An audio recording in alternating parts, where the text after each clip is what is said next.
Disabled among most likely to be homeless and ignored. Disabled people are disproportionately likely to experience homelessness.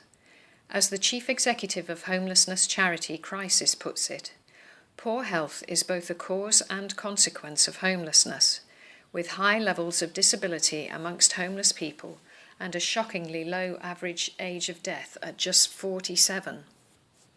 When we talk about homelessness, we don't just mean rooflessness, but also the many thousands living in overcrowded, insanitary and unsuitable housing. According to research by the Joseph Rowntree Foundation and Crisis, homelessness has risen for 3 years in a row under the coalition government, with around 185,000 people a year now experiencing homelessness in England. Figures for the number of homeless disabled people are hard to come by, but a survey for the charity Homeless Link found that around 30% of users of specialist homeless services had mental health issues, while 5% had physical disabilities. When an individual finds themselves homeless, the first step is often to apply as homeless to the local authority. Due to the strict rationing of resources, applicants have to jump through hoops before their right to support is recognised.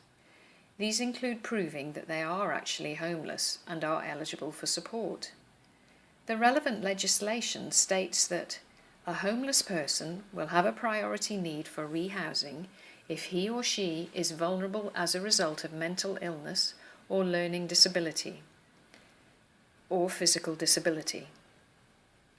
The important thing to note is that disabled people should be treated as having a priority right to housing, and therefore have their needs for emergency housing met by the council to which they apply. But there's often a gap between what the law states and what actually happens. Disabled people are sometimes not granted priority status, and even when they are not always provided with temporary or permanent housing which meets their needs. Far too much of Britain's housing stock is simply not fit for disabled people, and this is the case in both the social housing sector and in specialist provision for homeless people in hostels and temporary accommodation. Britain is currently failing its disabled and homeless population. More must be done to make the homelessness sector aware of the support needs of disabled people, and councils need to be challenged to always award disabled people priority under the homeless legislation.